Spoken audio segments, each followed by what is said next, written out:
Well, hello, ladies and gentlemen. Welcome back to Grizzly Bear Sims YouTube channel, and welcome back to the beautiful Snetterton Farm, as I'm already forgetting what I'm going to do today by bypassing the dairy farm here. Let me just back up a moment and regroup here. Welcome. This is episode number 15 of our 24 game day season gameplay here on this beautiful map by Stevie. And if you have not had an opportunity to play Snetterton Farm, I would encourage you to head over to PCSG and grab this beautiful map for Farm Sim 17. You will not regret it at all. So we're going to grab a hold of our slurry tanker here, and we're going to haul this down to the greenhouse. We need to do a little bit of greenhouse work today. And as you noticed, the rain has just now stopped.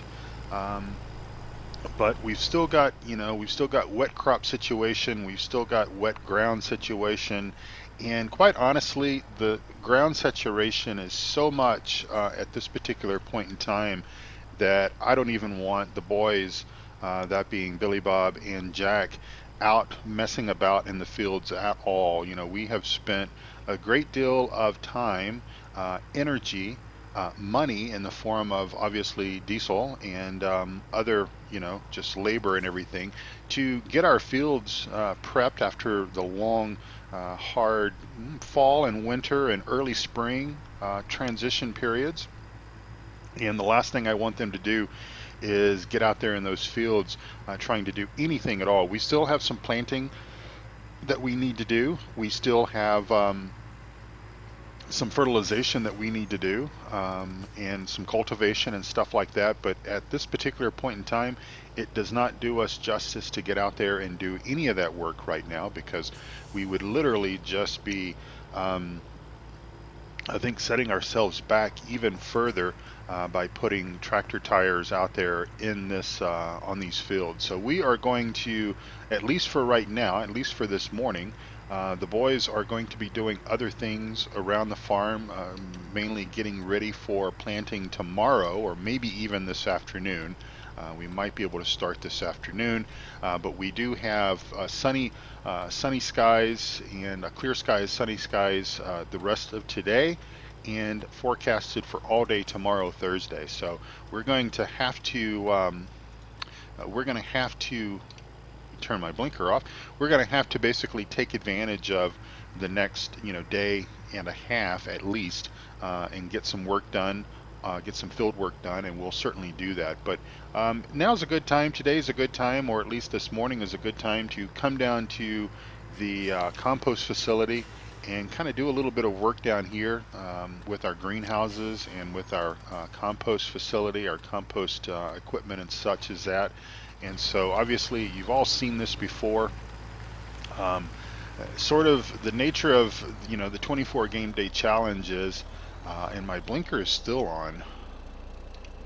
Okay, there we go.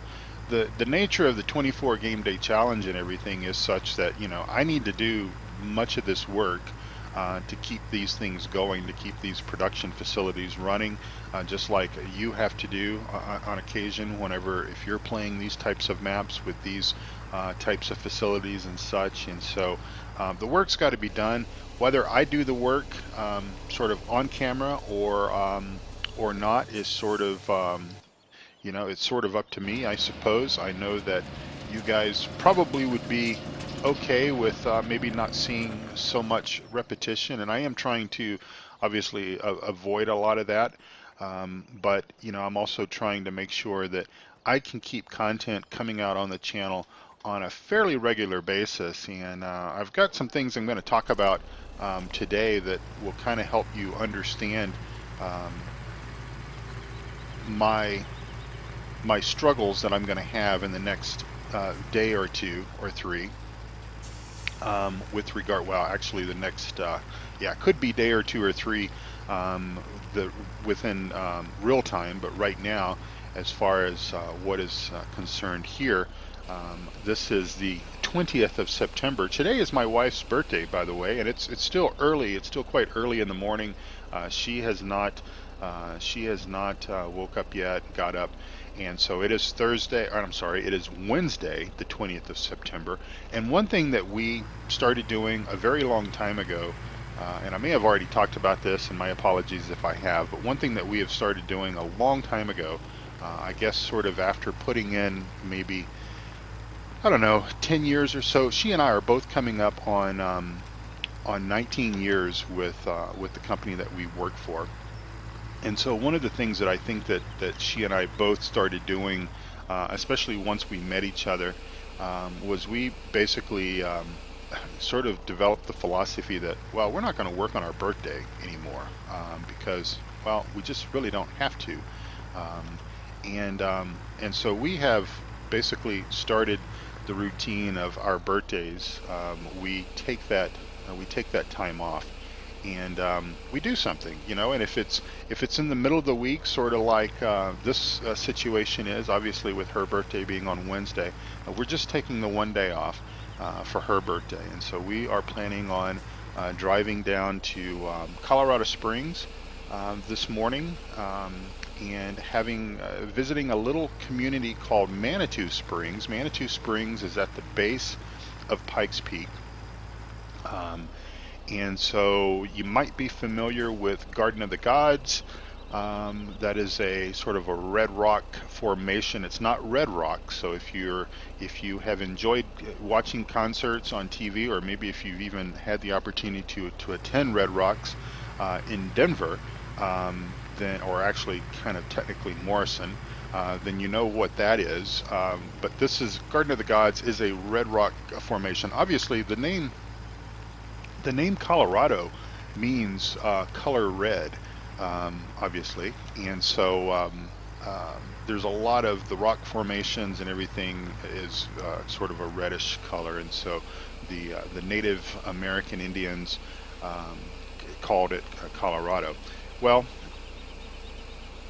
let me just put a little bit more over in this one here. Well, anyway, so we're going to go down to Manitou Springs, Colorado Springs, and basically spend the day down there. There's some cool things that we like to do. Manitou Springs is kind of an eclectic, kind of an eclectic community. I might even dare say, it's kind of a biker community almost. It's a bridge between kind of a biker community and kind of an eclectic artsy kind of community.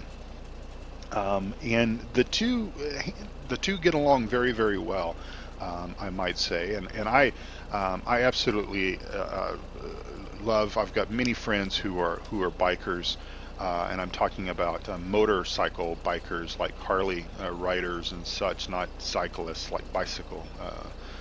Like the Lance Armstrong types. I'm talking more of the Sturgis type of biker. Got many friends who are active members in the biking community and everything. Well, anyway, Manitou Springs is kind of a hodgepodge of kind of both. Everybody gets along, and everybody enjoys each other's company, and there's a little pub there in Manitou Springs that is, I would say, probably mostly populated by the biker community, and so we enjoy going there and having lunch. And I think, as I've maybe said a few times, I'm very much a creature of habit, and I don't know if that's a good thing or a bad thing. But what I mean by that is I kind of have my favorite things that I like to eat and enjoy, regardless of where I tend to go, and what I tend to see and do and whatever. And so I kind of have my favorites at this little pub. It's usually a burger and fries. It's something, maybe not the best that's good for me, with my diet and weight loss and all that kind of stuff. But hey ho, it's all good.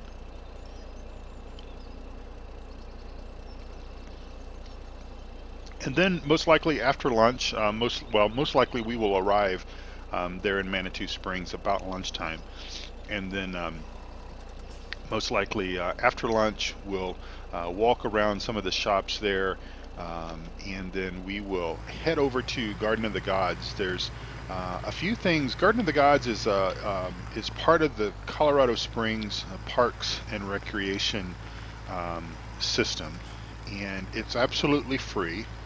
And I would say that it rivals, as far as stuff to kind of see and do and everything. It rivals maybe some state park quality, level things that you can do and see. But it's absolutely free. And actually, I believe the story is somewhat like this: that the one of the original founders of Colorado Springs, one of the maybe elders or whatever you might want to say, owned the land, and he basically gifted it to the city of Colorado Springs on the idea that it would always basically be free to the public. And so that's such a wonderful, special thing, and obviously it's just a great thing to have, and it's a beautiful park. It's got kind of a loop road that kind of goes through, and well, that's all the manure. That's all she wrote there on the manure category.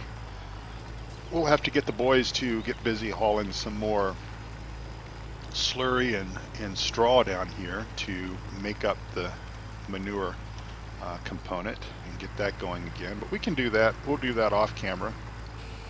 Again, I'm trying to avoid repetition as much as possible, just simply because I know that you guys don't want to see the same stuff each and every day, um, and I'm trying to avoid that as well as best as possible. But one thing that I sort of realized, and this came up in a conversation the other night on the Dude Ranch, and basically the Dude Ranch is the official multiplayer server of the Three Dudes Gaming Network, and we have fired that multiplayer server back up. That is basically my multiplayer server. I pay the bills on it, and I've had it for quite a long time. I had a multiplayer server for Farm Sim 15 that I talked about a little bit during the Paradise Hills series that I did before 17 came out. And honestly, I'll admit that the host that I was using, that I was paying the server lease and everything through, performance was really bad, and we had tried a couple of different maps on it. This was this was back in, say, the September-October time frame of 2016. Put a couple of different maps on it. The performance was really bad.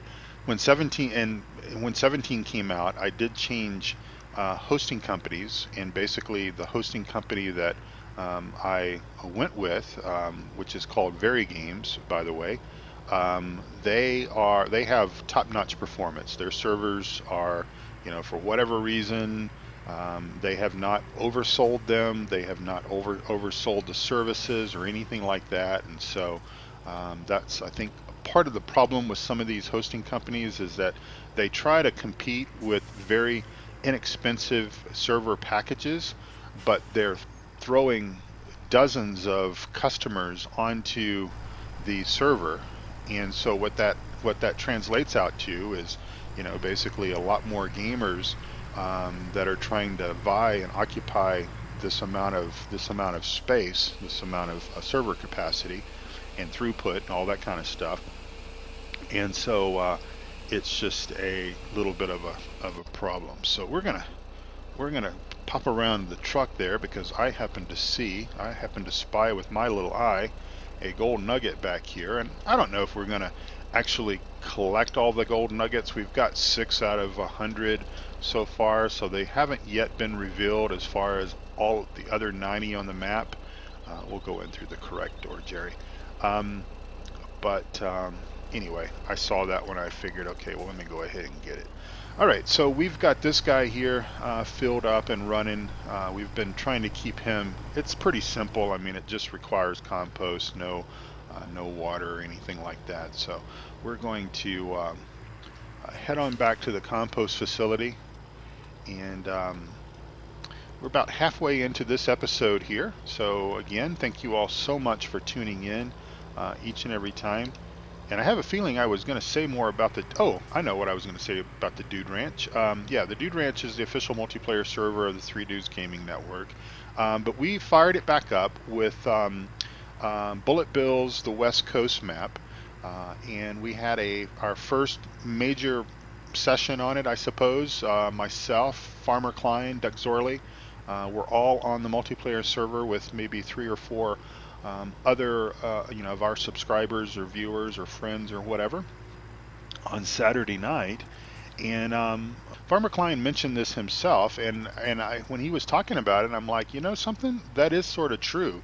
It has been a while since I have done any sort of since I've done any harvesting in a way. The last time I seriously harvested was a couple of weeks ago in the Mountain Valley Farm series, and of course that was sort of the tail end of that series. And we're going to go ahead and fill up um, our compost master here with diesel, and that way it's good to go. So when the boys come down here with their straw and their liquid slurry, it'll already have diesel in it. But it's been quite a while now. For Farmer Klein, it had been much longer since he had done any amount of harvesting. And obviously, on the multiplayer server, we're not running the seasons mod just because it's a little problematic in multiplayer environments. And I would say that it's not that it doesn't work. It actually does work, and maybe it's not designed for multiplayer, but it does work in a multiplayer server in a multiplayer environment, and it works just fine. The dilemma, is that even though the server basically pauses gameplay if no one is logged on. Okay, let's go ahead and go get some more diesel while we're thinking about it here. While if no one's logged on to the server, it actually does pause the gameplay, so that's kind of a good thing. Obviously, with the seasons mod and with sort of everything else with growth cycles and all that, but the the multiplayer server has actually been quite active. And the way we're playing the map is we really need to have, um, you know, four or five or maybe six or even more. We can accommodate up to 12. We can accommodate up to 12 um, um, concurrent users logged on at the same time. But we really need to have a pretty large attendance to be able to get things done in a timely manner on the server to really be able to enjoy the benefits of the server itself. I mean, we own all the fields, not that we're actively necessarily going to seed and harvest all the fields, but anyway, sort of long story short is um, we don't have the seasons mod active on the multiplayer server just simply because I think that we would have probably more problems than it is worth. The server is available 24 hours a day, 7 days a week. So in other words, we're not shutting the server off when one of the three or four of us is not available to join on the server. So the server is active 24 hours a day, 7 days a week.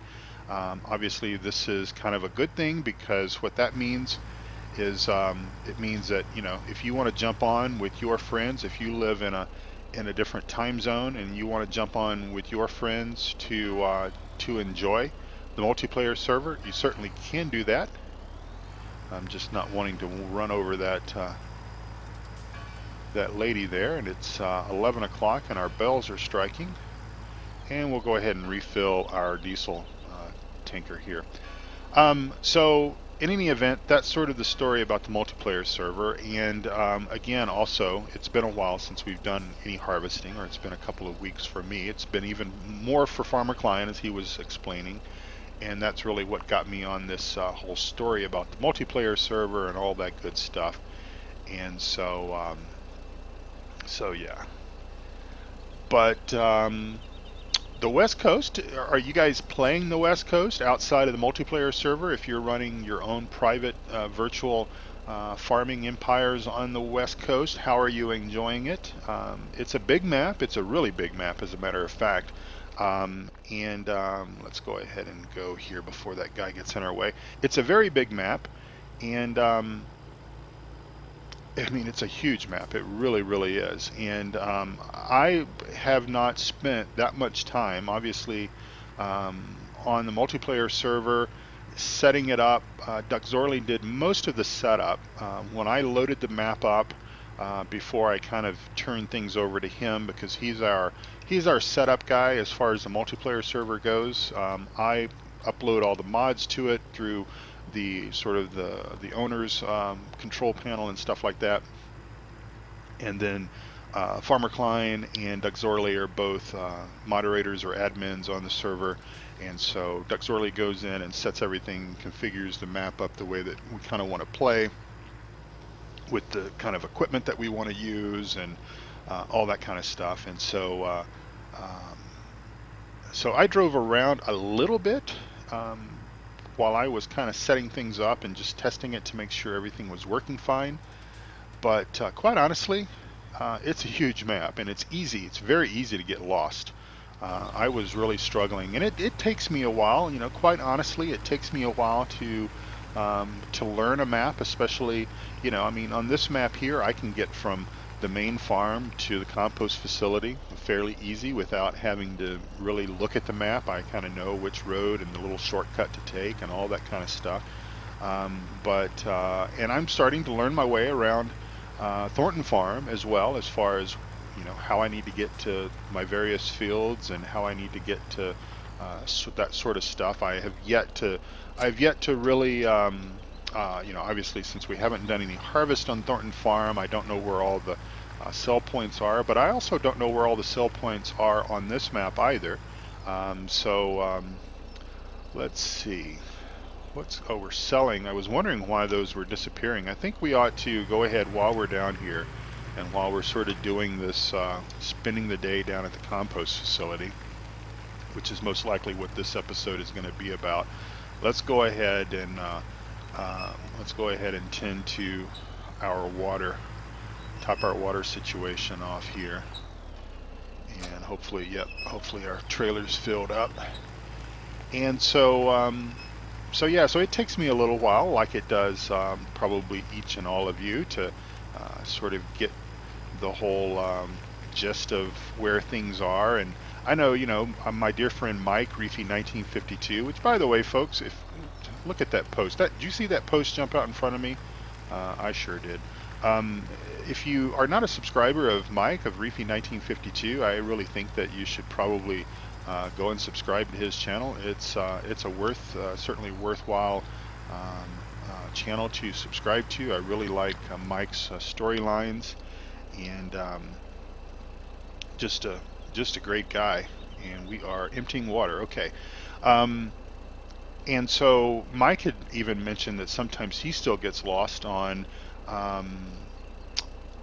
the maps that he's played, that he's even played for quite some time. And so that gives me some hope in the fact that, well, if I occasionally get lost on a map that I've been playing a couple of weeks on, then that's okay, because again, folks do get lost. It is easy, especially when you're playing multiple maps. I sort of get confused with things. I sort of get confused with even some of the tasks that maybe I've done, or I should do, or I need to do, or whatever the case might be. And it's easy. We're only human. And I was thinking this morning that, well, I'm gonna do this, or I'm gonna do that, and actually I was confused with what I need to do for Thornton Farm. And of course, Thornton Farm, hopefully you guys have already started enjoying Thornton Farm, my series on Thornton Farm. As of today, I've got I think episodes 1 and 2 are out. Episode 3 will come out on Friday the 22nd of September. And so I've got a couple of more episodes that I've already recorded that's sort of in the can, as they say, in the video production business and all that kind of stuff. And so I'm quite enjoying that map. I really am. We're playing 9-day season, so it's not going to be too long before that map is going to actually probably pass what we're doing here. In other words, I would sort of expect that there's a strong possibility that we'll begin harvesting on Thornton Farm, perhaps, maybe. I don't know. We'll see. But I think maybe we might even start harvesting on Thornton Farm, even maybe before we start harvesting on Snetterton Farm, just because of um, the days and all of that kind of stuff. I mean, obviously, 24 game day seasons compared to 9.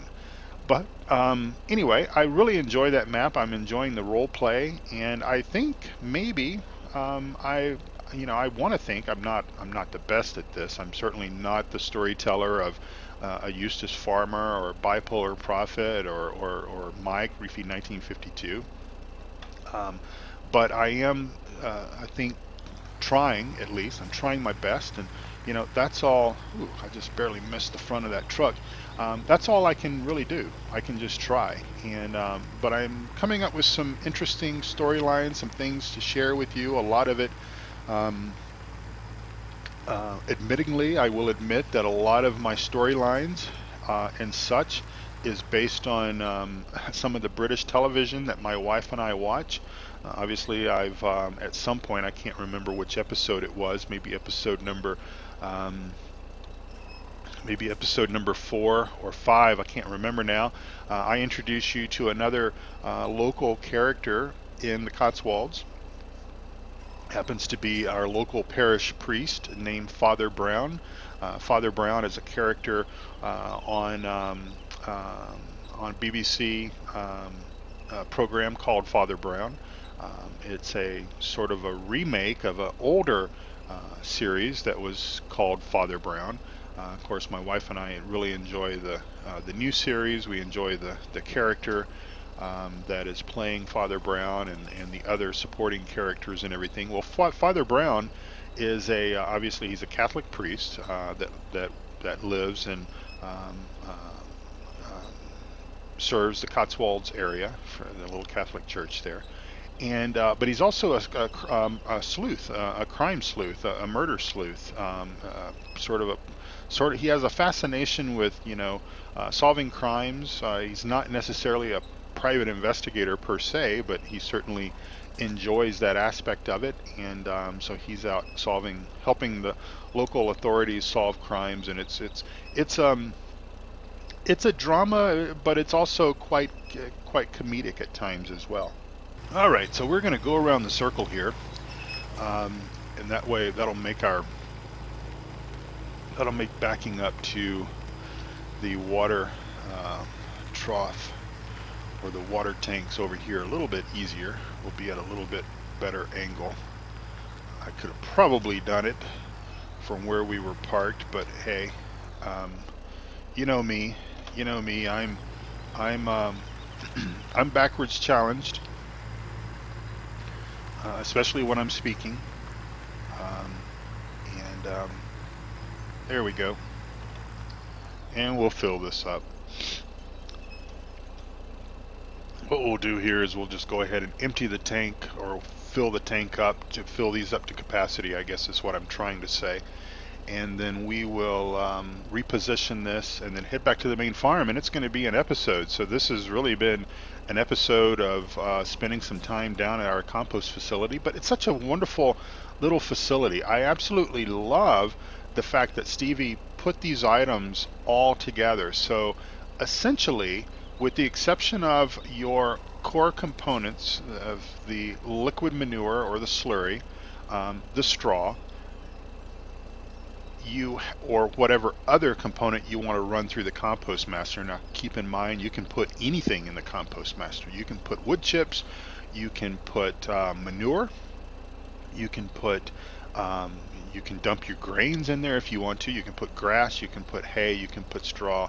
Obviously we're putting straw in it. Now you do need straw for the manure, the separator plant, which really isn't separating it, it's really combining it. So it's a little odd choice of naming there, but in any event, you're taking a slurry, liquid manure, and you're combining that with straw to create solid manure.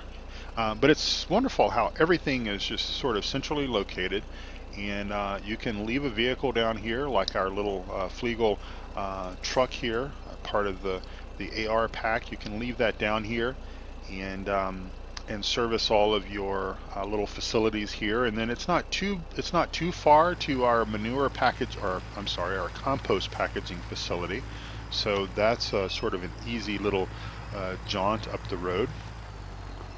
And what we're going to do is we're going to go ahead and start filling that, and we're going to leave our truck parked out here. I'll be back down later doing off-camera work, and we will go ahead, or I'll send one of the boys down here to do that, and we'll get all of this fired back up and running at top proficiency, or top efficiency, I should say. All right. Get this guy here fired up, and let me just check maintenance. Oh, we're still 80 days away from maintenance, so wrong gear, Jerry.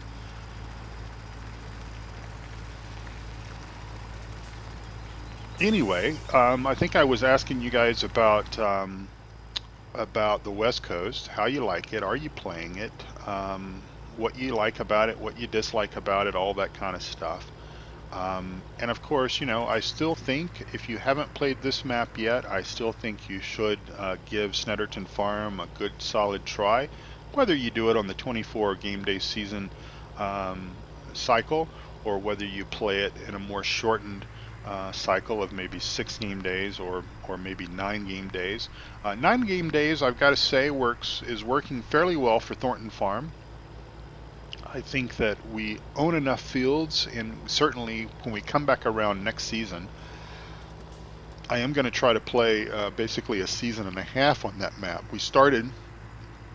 Episode 1 started in early summer. I went ahead and did all the field work and everything off camera, just to kind of change up our storyline and our approach to the storyline and everything just a little bit different, because, well, with the Seasons mod, when you install that on a brand new map and a brand new game save, because that's really what you want to do. You don't want to insert the Seasons mod into an existing game save. You're just going to inherit problems that may more or less ruin your experience. So definitely start it with a brand new map, brand new game save and everything. But obviously you're starting in game day 1 in early spring, and all your fields are, you know, blanked out, and you need to do all of the work and everything. So I went ahead and decided for Thornton Farm to basically start that series, start that approach in early summer. So we did all of that. So more or less the storyline that I'm going to be following for you guys is going to be obviously starting in early summer, and then essentially going around, and we've all of our fields have been planted obviously before I started episode 1, and then we're doing some little bit of fertilization is still needed to be done, and I need to do a better job of getting this out of the way, because I still need to be able to move other equipment around up here. So if I get this right over here on the edge, then I can just sort of leave it up here, and obviously the boys are going to need to haul some more slurry down, and they can come up here and get that and be just fine with that.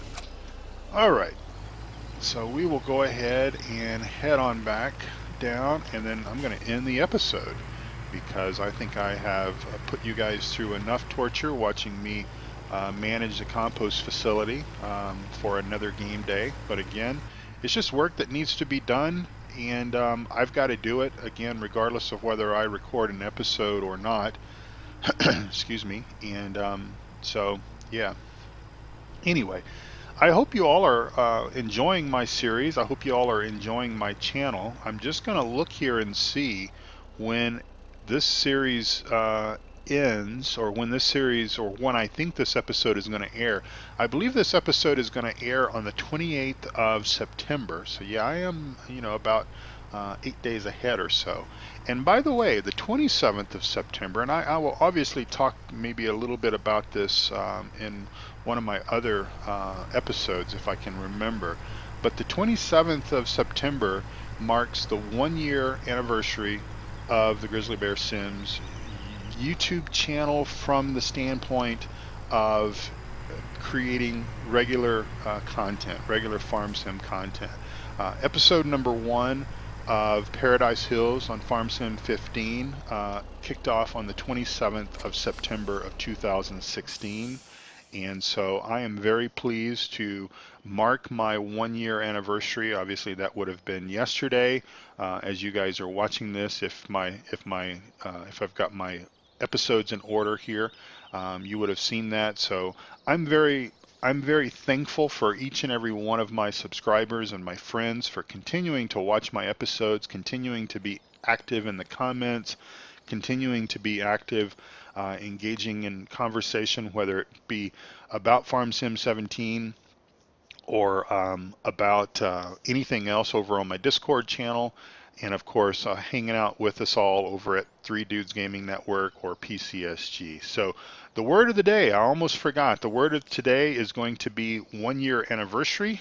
So, that's multiple words, but you kind of get the idea. And so, I'm hoping that you guys are still enjoying these episodes enough and participating in the drawing. I'm still giving away 3 copies of the Farm Sim Platinum Expansion DLC, and I hope to be able to award you a copy of that. So, in any event, thank you all again so much for watching and hanging out with me and being my friends here on YouTube. And here's to another year of producing good Farm Sim 17 content. And about a year from now, we'll be all excited about, well, a year and a month from now, we'll be all excited and everything for Farm Sim 19, hopefully. And who knows what else is going to be coming down the pipeline. So thank you again all for watching. I do appreciate it. Take care of yourself and each other. God bless you all. Goodbye from Snetterton Farm.